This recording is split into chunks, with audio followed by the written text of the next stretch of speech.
도널드 트럼프 대통령이 어젯밤에 굿펠드라는 프로그램에 출연했습니다. 이 굿펠드라는 프로그램은 좀 약간 풍자, 좀 유머가 섞인 상당히 어려운 시사 문제인데 그것을 이 논객들을 데려다 놓고, 그러니까 보통 이제 일반 시민들을 대표할 수 있는 사람들을 데려다 놓고 그리고 자유롭게 그것들을 이야기하는 그런 쇼입니다.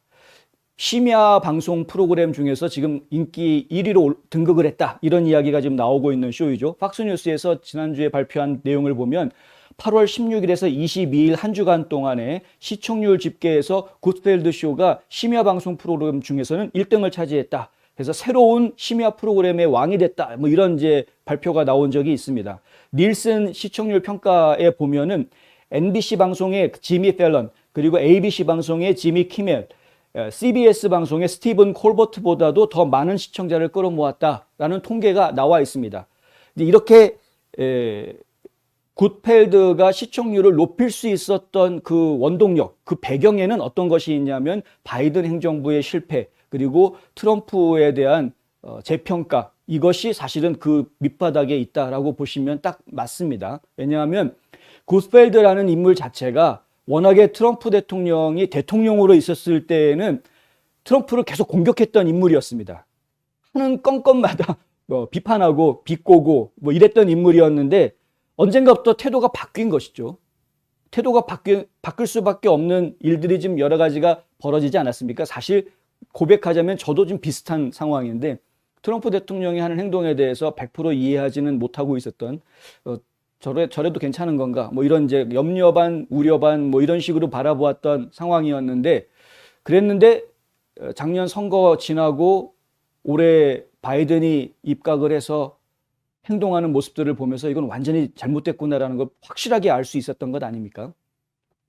마찬가지로 지금 굿펠드 같은 경우에도 언젠가부터 트럼프가 헛소리나 하고 허풍이나 떨고 무슨 뭐 이 사람이 정치인 경력도 없는데 과연 정치를 할 수 있을까라는 식으로 비꼬았지만 언젠가부터 보니까 이 사람 행동을 하는 내용을 보니 본인이 한 약속을 지키는구나.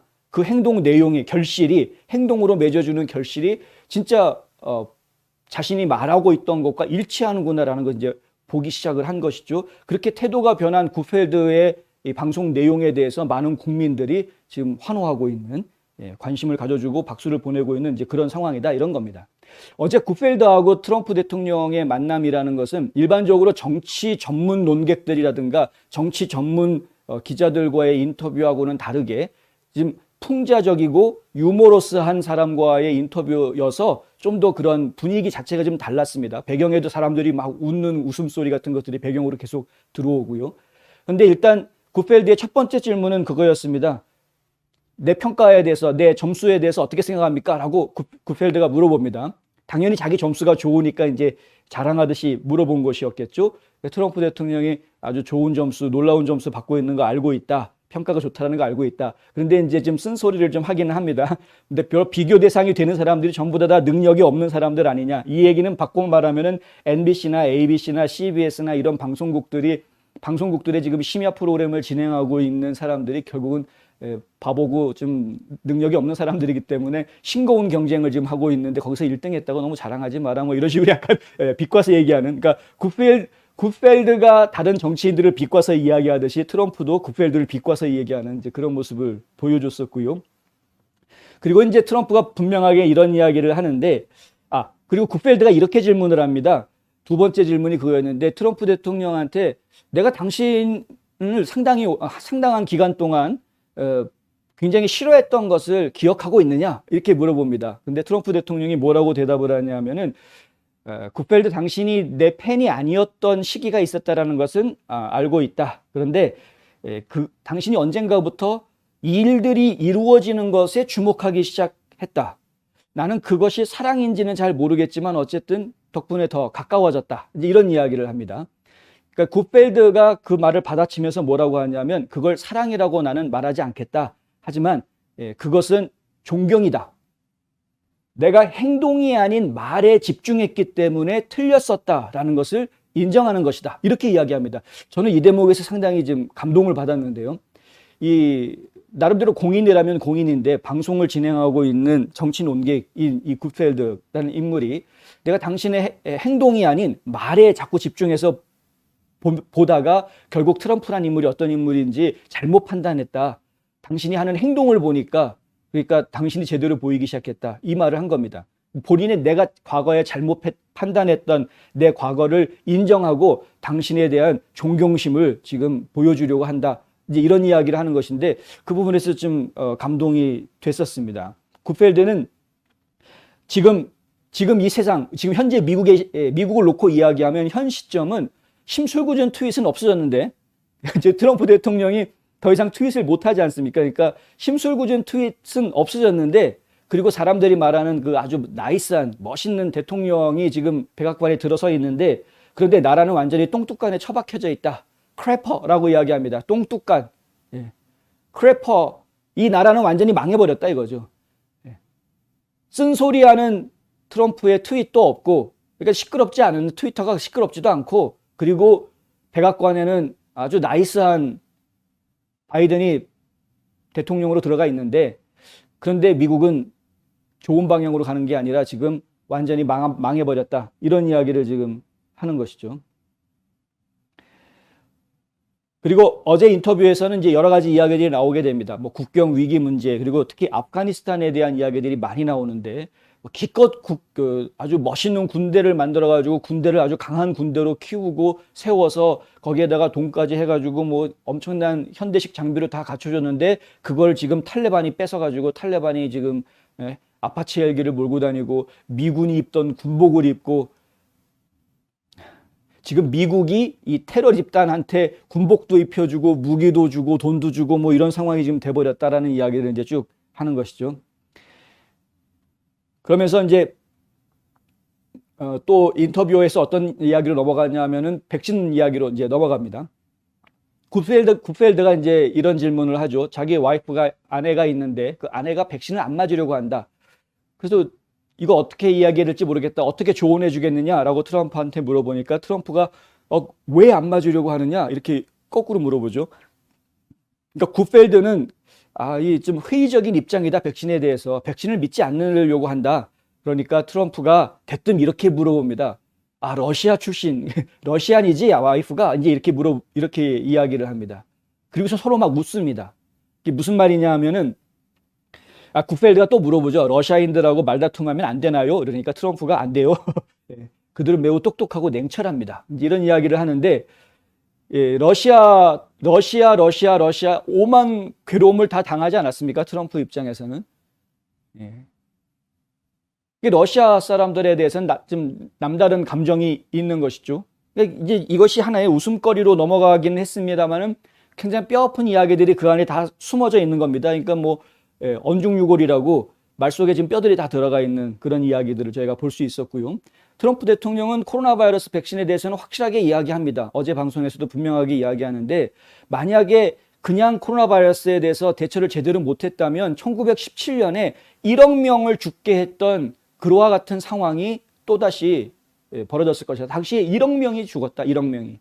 근데 바이러스 백신이 조기에 나왔기 때문에 이것이 수백만 명을 지금 살릴 수 있는 것이다.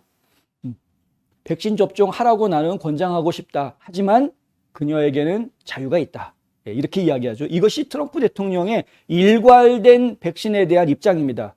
백신 접종을 권유하지만 접종을 하고 안 하고는 본인의 자유다. 이렇게 이야기하는 것이고요. 저희도 마찬가지로 이 트럼프 대통령의 의견과 같은 입장입니다. 백신 접종 하십시오. 다만 걱정되시는 분들, 건강상의 문제 여러 가지로 부작용이라든가 이런 것들이 염려되시는 분들은 의사와 상의하시고 의사와 상의를 해도 여전히 마음이 풀리지 않으신 분들은 안 맞으셔도 됩니다. 본인의 자유 선택입니다. 자유 의지입니다. 그리고 앞서서 단신에서 보도해드린 것처럼 이제 코로나 백신과 인플루엔자 백신을 섞어서 하나로 만들겠다 이런 이야기들이 지금 나오고 있는 것이죠. 이미 실험이 시작된 곳도 호주에서는 실험이 시작된 곳도 있고 미국에서도 모더나가 앞서서 이렇게 진행을 한다라고 이야기하면 결국에는 코로나 백신과 일반 계절성 유행성 독감하고 결국은 이제 같은 것으로 취급되는 그런 상황이 이제 벌어지게 되는 것이다. 결국은 미래는 그렇게 가는 겁니다. 예. 이게 뭐 모든 국민이 다 백신을 맞는다고 해서 갑자기 코로나 바이러스가 없어지는 것이 아니라는 것이죠. 그런데 일단 지금 바이든은 또 엉뚱한 발표를 오늘 했습니다. 그 얘기는 좀 이따가 다시 해드리겠습니다. 어쨌든 어제 방송에서 굿펠드하고 여러 가지 이야기를 한 것 중에 저희가 좀 인상 깊은 질문이 뭐였냐면, 대통령이 된다라는 것 상당히 어려운 일인데 대통령으로서 일하는 것의 어려움을 1에서부터 10까지 표현한다면 뭐로 하겠느냐. 예, 미국 사람들은 이 얘기가 나올 때 살짝 웃습니다. 왜냐하면은 이게 이제 병원에 갔을 때 물어보거든요. 환자한테 어느 정도 아프냐, 어느 정도 아픈지를 1에서부터 10까지 얘기해달라, 이렇게 의사들이 물어보는데, 그 질문을 받을 때마다 이 환자들이 느끼는 마음은 좀 갑갑한 마음을 느끼죠. 아니, 1에서부터 10까지 도대체 뭐 그렇게 얘기하면 어떻게 알아듣는 건가? 예, 내가 10만큼 아픈 건지 9만큼 아픈 건지 그걸 어떻게 표현할지도 헷갈리는 데다가 뭐 그거를 얘기를 뭐 5만큼 아픕니다 그러면은 의사들이 그걸 알아듣고 5만큼 아프군요. 그러면은 이 약을 쓰십시오. 뭐 이렇게 그 얘기가 될 수 있는 거냐 이거죠. 좀 웃기는 얘기인데, 예, 그런데 트럼프 대통령한테 이제 이런 엉뚱한 질문을 던져 놓으니까 트럼프 대통령이 두 가지가 있다. 대통령직에는 두 가지가 있는 것 같다. 하나는 나라의 국정을 돌보고 세계 일에 관여하는 것. 이것이 이제 대통령 일의 첫 번째이고, 두 번째는 살아남는 거다. 서바이벌. 살아남는 거라고 이야기합니다. 생존하는 것. 이 살아남는 것이 그런데 더 어렵다. 나란 일 하는 것보다 내가 대통령으로서 살아남는 것이 더 어렵다. 예. 대통령 출마했을 때부터 시작해가지고 대통령이 당선이 되고 나서 대통령 당선이 되고 나서도 트럼프 대통령은 계속해서 마지막 해까지 두 번째 탄핵을 받을 정도로 진짜 임기를 한 달도 남겨놓지 않은 상태에서 탄핵안이 하원에서 통과가 되고 탄핵 재판이 진행될 정도로 끝까지 고통을 당했던 인물 아닙니까? 그러니까 누구보다도 이 서바이벌이라는 문제에 대해서는 아주 잘 알고 있는 인물이죠. 걸핏하면은 러시아 스캔들, 뭐 우크라이나 스캔들, 걸핏하면은 터뜨리고 뭐 이것이 문제고 저것이 문제고 엄청난 정치 공세를 재임 기간 내내 받아왔던 인물인데, 그 서바이벌 자체가 너무나도 힘들었다. 이런 이야기를 합니다. 사람들은 내가 상대하기에, 트럼프 대통령이 한 말입니다. 사람들은 내가 상대에 가장 어려운 상대가 누구였냐라고 이제 묻고는 하는데, 중국이냐, 러시아의 푸틴이냐, 북한의 김정은이냐, 이런 식으로 물어온다. 그런데 내 생각에 내가 가장 힘들었던 상대는 미국이다라고 이야기합니다. 이유가 뭔지 아십니까? 미국에는 펠로시나 슈머 같은 미치광이들이 많이 있기 때문이랍니다. 저희 깜짝 놀랐습니다. 이 얘기 들으면서. 미치광이들이 많다. 매니악들이 많은데 펠로시나 슈머 같은, 그리고 또 그 외에도 수많은 이런 매니악들이 있어서 끝까지 정치 공세를 멈추지 않는다. 그래서 살아남는다라는 것 자체가 굉장히 힘들다. 미국 대통령으로서 미국 국내에서 살아남는 것 자체가 너무나 힘들다. 이제 그런 이야기를 했습니다. 우리가 잘 알고 있지만 트럼프 대통령처럼 공격을 많이 받은 대통령은 역대 저희가 보지를 못했습니다. 진짜로. 엄청난 공격을 받았던, 그런데 살아남았습니다. 살아남았을 뿐만이 아니라 지금 곧 부활할 것입니다. 저희가 지금 기다리고 있습니다. 많은 국민들이 이미 다 깨달은 상태이고, 더 많은 국민들이 앞으로 더 깨달아 나갈 것이고, 결국에는 살아남을 것이다. 부활할 것이다. 이렇게 지금 믿고 기다리고 있는 그런 상태가 돼버렸죠. 굿펠드의 이 방송은 어제로 인터뷰가 끝이 아니고 오늘 밤에도 또 인터뷰가 또 진행이 된다고 합니다. 총 4부로 나눠서 파트를 이제 1, 2, 3, 4로 나눠서 하는데, 어제 파트 1, 파트 2가 방송이 된 거고요. 오늘은 이제 파트 3하고 파트 4하고 이제 방송이 된다고 합니다. 오늘은 또 어떤 얘기를 해줄지 저희가 좀 기대가 되는데, 동부 표준 시간으로 밤 11시, 지금으로부터 한 4시간 반 정도 뒤에 방송이 되니까 저희가 한번 지켜보고 재밌는 얘기가 나오면 내일 또 전해드리도록 하겠습니다. 어쨌든 끝까지 살아남아준 트럼프 대통령한테 굉장히 고맙단 말을 갑자기 하고 싶다, 이런 생각이 들었고요. 그리고 이런 그 짜증나고 어려운 이야기, 정치 이야기를 이렇게 희화해서 웃으면서 이야기할 수 있게 해준 굿펠드한테도 고맙다라는 이야기 좀 하고 싶습니다. 일단은 정치권의 이야기가 희화돼서 코미디언들이 이야기하는 소재로 넘어갔을 때 그 내용은 일반적으로 이런 정상적인 뉴스라든가 아니면은 정치 논객들이 이야기하는 그것보다 훨씬 더 큰 파급력을 가집니다. 저는 이 굿펠드의 이번 트럼프 대통령 인터뷰 방송이 결국에는 굉장히 많은 미국 시민들의 마음을 움직일 것이다 라고 기대하고 있습니다.